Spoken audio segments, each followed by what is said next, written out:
Online জুয়ার একটি বড় গ্যাং বা গ্রুপ তাদেরকে আমরা চিহ্নিত করেছি এবং তাদের যারা অনলাইন জুয়ার সাইট পরিচালনা করে বিদেশে কোটি কোটি টাকা পাচার করছিল এবং প্রতিদিন এই অনলাইন জুয়ার মাধ্যমে প্রায় 2 কোটি টাকা তারা গ্রাহকদের কাছ থেকে ভিকটিমদের কাছ থেকে নিয়ে নিচ্ছিল এবং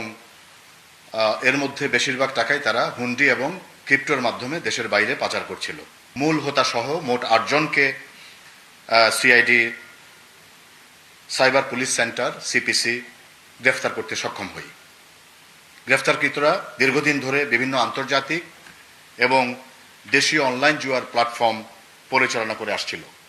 এসব সাইটে জুয়ারিরা মোবাইল ব্যাংকিং সেবা, বিকাশ, রকেট, নগদ, বিভিন্ন ব্যাংক অ্যাকাউন্ট এবং ক্রিপ্টো ওয়ালেট ব্যবহার করে অর্থ লেনদেন করত। পরবর্তীতে অবৈধভাবে অর্জিত অর্থ ক্রিপ্টোকারেন্সি ও ডিজিটাল হুন্ডির মাধ্যমে বিদেশে পাচার করত। প্রাথমিক জিজ্ঞাসাবাদে গ্রেফতারকৃতরা জানিয়েছে, সাধারণ মানুষকে অনলাইন জুয়ার প্রতি প্রলোভিত করে তারা গত প্রায় 6 মাস ধরে প্রতিদিন 1,80,00,000 টাকা থেকে 2 কোটি টাকা পর্যন্ত অবৈধভাবে লেনদেন করত এবং এর বড় একটি অংশ বিদেশে পাচার করত ডিজিটাল হুন্ডি এবং ক্রিপ্টো ওয়ালেটে ট্রান্সফারের মাধ্যমে। এই মাসের 6 তারিখে আমরা সিআইডির একটি দল ময়মনসিংহ এবং কিশোরগঞ্জ জেলার বিভিন্ন এলাকায় অভিযান চালিয়ে এই চক্রের প্রথম 4 সদস্যকে গ্রেফতার করি।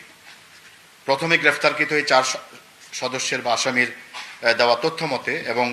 সাইবার পুলিশ সেন্টারের আমাদের যে 24/7 অনলাইন সার্ভিলেন্স যে ডেটা আছে সেটা নিখুঁত বিশ্লেষণ করে আমরা গতকাল 16 তারিখ 16/5/2026 নরসিংদী জেলার পলাশ থানা এবং ঢাকার ধানমন্ডি এলাকা থেকে অভিযান চালিয়ে আমরা এই চক্রের আরও 4 জনকে গ্রেফতার করি এবং আমরা তাদের কাছ থেকে বিপুল পরিমাণ ডিজিটাল ডিভাইস, গুরুত্বপূর্ণ আলামত জব্দ করেছি। আলামতের মধ্যে রয়েছে 13টি মোবাইল ফোন,